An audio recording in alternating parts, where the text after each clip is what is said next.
Megilla, Tanis, which one should we start with? You start with Megillah, Aleph Gimel. Okay, Gimel. What is considered a large town? Any in which there are 10 unoccupied men. If there are fewer than that, it is considered a village. As regards these times, they said to advance rather than postpone, but the time of the wood offering of the Kohanim, the fast of Tisha B'Av, the fast of Tisha B'Av, the festival sacrifice and the assembly are postponed and not advanced. Even though the sages say to advance the reading rather than postpone, eulogies, fast, and gifts to the poor are permitted on the earlier dates. Rabbi Yehuda says, when may the reading be advanced in a place where they enter the towns on Monday and Thursday. However, in a place where they do not enter the towns on Monday and Thursday, they may read it only on the proper date. If they read the Megillah during the first of Adar and the extra month of Adar was added to the year, they must read it again in the second Adar. There is no difference between the laws applying to Shabbos and those. Sorry. There is no difference between the first Adar and the second Adar except as regards the reading of the Megillah and the giving of gifts to the poor. Okay. By the way, did you dive in already? Yes. Okay, But, okay, because I'm but, rushing to get through it. Okay. but we Uh, are actually rushing because I'm catching a ride to work at 8:10. okay, we gotta go. Okay, okay. Also, Ein Ben Yom Tov, we need hay. I will. There's no difference between the laws applying to a holiday and those applying to Sabbath, except in the laws pertaining to food. There's no difference between the laws of Sabbath applying to Sabbath and those applying to Yom Kippur, except a deliberate desecration of one is punishable by man, the deliberate desecration of the other is punishable by Karas. Okay. Ein Ben Hamudar Hanoah Mechaver Lemudar Mimenu Machal. So the two different ways of taking a neder from somebody, either completely any benefit whatsoever or just food. So a Mhm. person could say, "Ani mudar hanami mimcha," whatever. We've done the whole Seder Maseches Nedarim about people taking Nedarim from each other when they get angry with each other.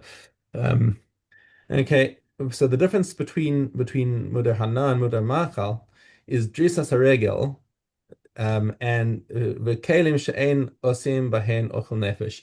So the rite of passage through his property. Mhm. That's just a general that's just a general benefit that you get from his property. And anything any kind of kli, the usage of a kli that is not used for food. So like let's say you want to borrow the guy's bicycle.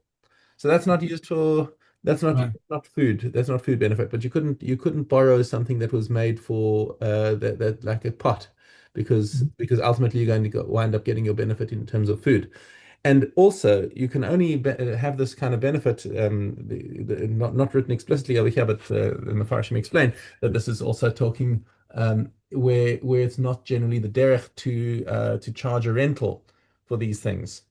Because if people generally say, yeah, you can borrow my bicycle for 10 shekels an hour, then by you borrowing it without paying for it, you're gaining money from him effectively. And since money is all fungible and some of that money is going to go towards your food, it's going to be a violation of the neder.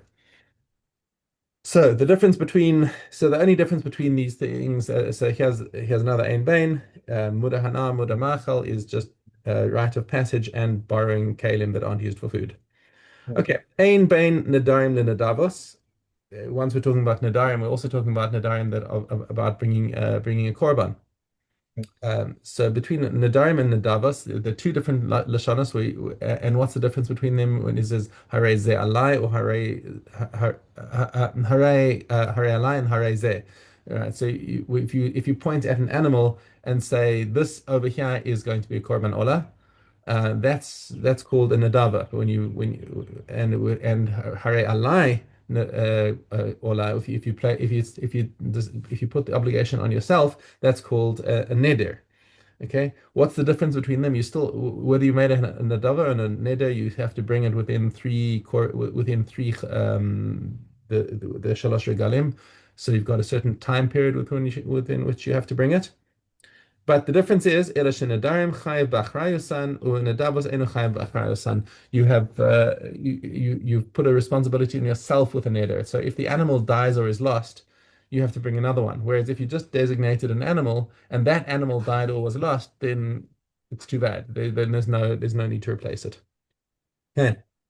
Mishnah Zayin.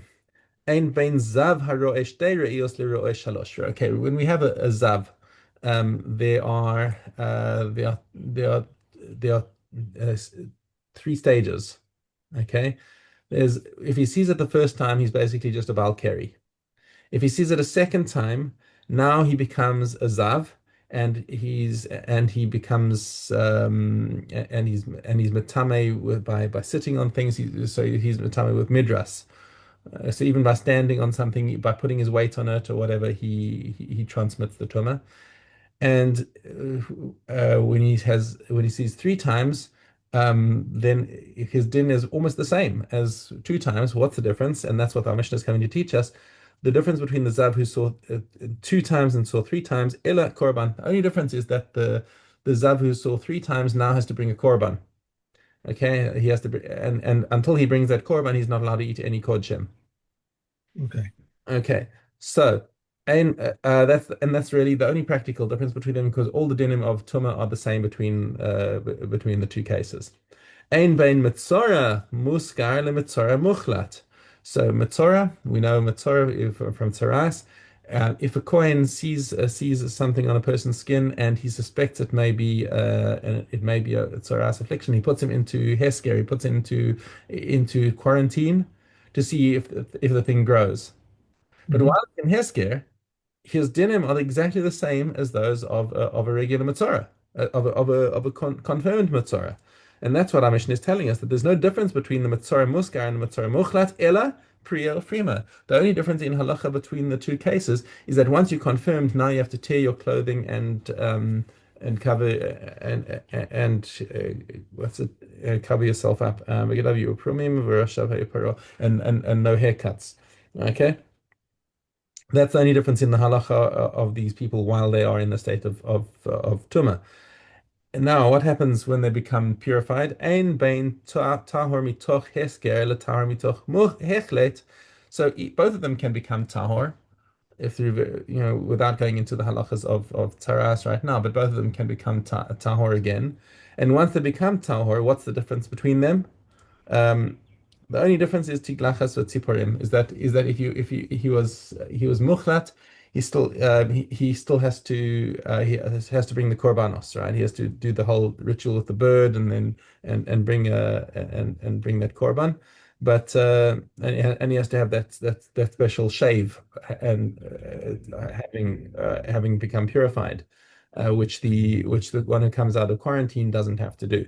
But in both cases, they still have to wait a week before they can go to mikveh and return to their homes.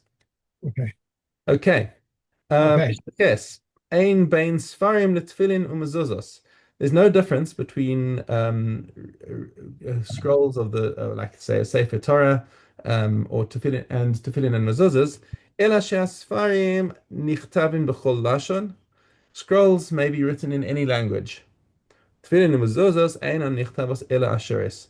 But right, the only way you're allowed to write tefillin and mezuzahs is in our Hebrew script, which we call asheris, and it could, and that's okay. Rabban Shimon ben Gamliel Omer, af b'sfarim lo hitiru yikasu ela Yavanes. So even with other scrolls, we were only allowed to use Greek. Um, because Greek was a particularly beautiful language. Yafte Elokim leyefes. That's what we say about it. And I mean, Lamase, we always do in Ashuris anyway. Okay, Okay. let's go. Thomas, Thomas, Tanis, yeah. best Beitet. Yep. Uh, we were not declare upon the community a series of fast commencing on Thursday, not so as not to cause a rise in the marketplaces. Rather, the first three fasts are Monday, Thursday, Monday. The second three Thursday, Monday, Thursday. Rabbi Yossi says just as the first three fasts are not to commence on Thursday, so too neither the second three fasts nor the final seven may commence on Thursday. We may not decree a community of fast on Rosh Chodesh, Chanukah, or Purim. However, if they had already commenced a series of fasts, they may not interrupt it. This is the opinion of Rabbi Gamliel. Rabbi Yemeir says, although Rabbi Gamliel says they may not interrupt the series, he agrees they should not complete the fast. This is true of Tisha B'Av, on which falls on the eve of Shabbos. The order of the fast mentioned above applies only in the first rain was held. However, if plants change abnormally, we sound the shofar at once because of them. Similarly, if rains were interrupted because one rain and the next for 40 days, we sound the shofar at once because this represents a calamity of food shortage. Okay. Okay. Beit Aleph Gimel. Okay. Sorry, wait. Beta, right?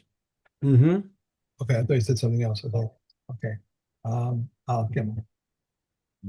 Beis Shammai say, not my daughter is, but okay.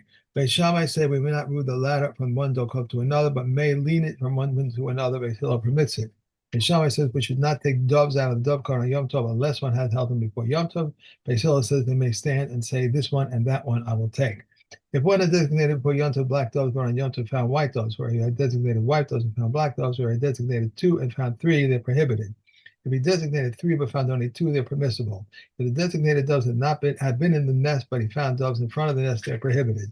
But if there were none there except these, they are permitted to be slaughtered. The Shammai says we may not remove the shutters on Yom Tov, but Beis Hillel permits this even their replacement. The Shammai says we may not take the pestle to chop meat upon it, but Beis Hillel permits it.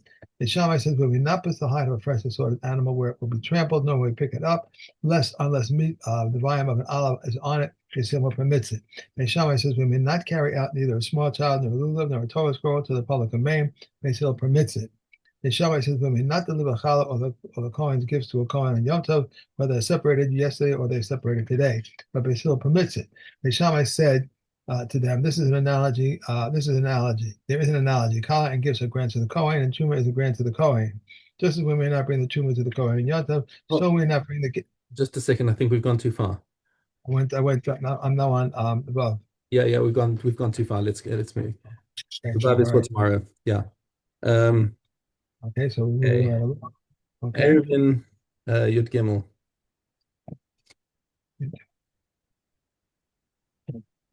If one was reading a book of scripture on those three thresholds and the book rolled from his hand, he may roll it to himself. If he was reading on top of the roof and the book rolled from his hand, as long as it has not reached the width intended to fuck him with the ground, he may roll it to himself.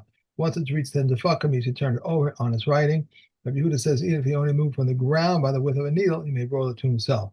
Rabbi Shimon says even if on the very ground, he may roll it to himself. For an rabbinically prohibited matter may stand in the way of the Holy Scripture. A ledge which is in front of a window, one may put into it and take it from the Sabbath. A person may stand in a private domain and move objects to the public domain, or in the public domain and move objects to a private domain, provided he does not take them beyond 4 amos. A person may not stand in a private domain and urinate in a public domain, nor in a public domain and urinate in a private domain. Similarly, he may not expectorate. Rabbi Yehuda says even when one's saliva has become detached in his mouth, he may not walk 4 cubits until he expectorate. You Okay. should tell that to the cab drivers. Yeah. Not just the cab drivers. So I there's know. there's a there's a certain culture. Okay. In America, you get arrested. If two persons rented this field as sharecroppers or inherited, became partners, they can say, "You take the wheat which is in this place, and I shall take the wheat which is in this place. You the wine, I'm sorry, you the wine in this place, and I the wine in that place." But he may not say to him, "You may take the wheat and I the barley. You take the wine and I take the oil." Um, if Chava and an Am Aretz inherits from the father who was an Am Aretz, he can say to him, "You take the wheat in this place, and I take the wheat in that place. You take the wine in this place, and I the wine in that place." But he will not say to him, "You take the wheat, and I take the barley. You take the moist, and I take the dry." A proselyte and a non-Jew inherits from the father who was a non-Jew, who can say, "You take the idols, and I take the money. You take I'm sorry. You take the swine, and I take the produce." And after that, they had come into the possession of proselyte. It is forbidden. Okay. Kalim. Yeah. Okay. Yud Vav. If a bough developed a hole in the sediments block that they are protected. If one plugged the hole with a vine, it does not protect until one plasters the sides. If there were two vines, they do not protect until one plasters the sides and one between one vine and the other. Regarding a board that was placed over the mouth of an oven, if one plastered the sides, it protects. And if there were two boards, they do not protect until one plastered the sides, then between one board and the other. If one joined them with seam and with shugman, they need not apply plaster in the middle. An old oven was with a new oven, and there was a sereda over the mouth of the oven. If the old oven is removed and the sereda would fall, then everything is tamei, but not everything is tahor. A new oven was within an old oven, and there was a sereda over the mouth of the old oven. Thus, there is less than a handbreadth between the new oven and the sedra, then everything within the new oven is tahor. Regarding the stew pots placed one within the other, and the brims, even if the sheretz is in the upper or lower stew pot is tummy, and the rest is tahor, the pots are perforated to the extent that the liquid enter, and the sheretz is in the upper pot. All the pots are tummy. If the sheretz is in the lower pot, it is tummy, but all the other pots are tahor. If the sheretz is in the upper pot and the lower pot extends above it, and the lower pot is tummy, the sheretz is in the upper pot and the lower pot extends above it, then any pot that contains enough beverage to moisten is tummy. Okay. Right. Here we are to basa basa.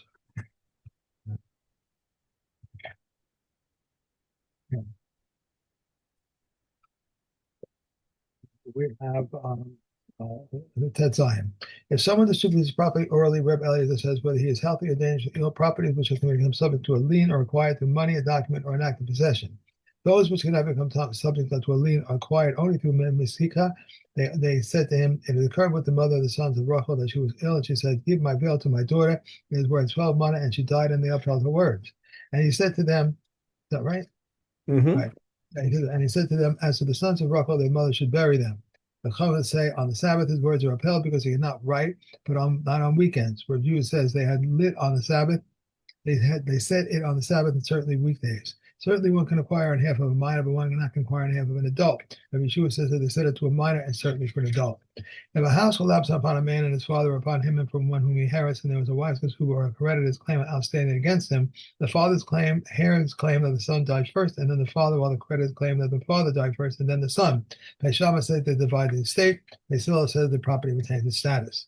If a house collapsed upon a man and his wife, the husband heirs claim the wife died first, and then the husband, while the wife's heirs claim that the heirs claim that the husband died first, and then the wife, Beishavi says, divide the estate. Beisila says the property retains its status like Suba is in the possession of its husband's heirs, the possessions which enter and go out with her are in the possession of the father's heirs. Okay. Did I get you out of that? And I got it right. Okay, wow. Okay. Well done. Thank you. Have a good day. Well, Bye.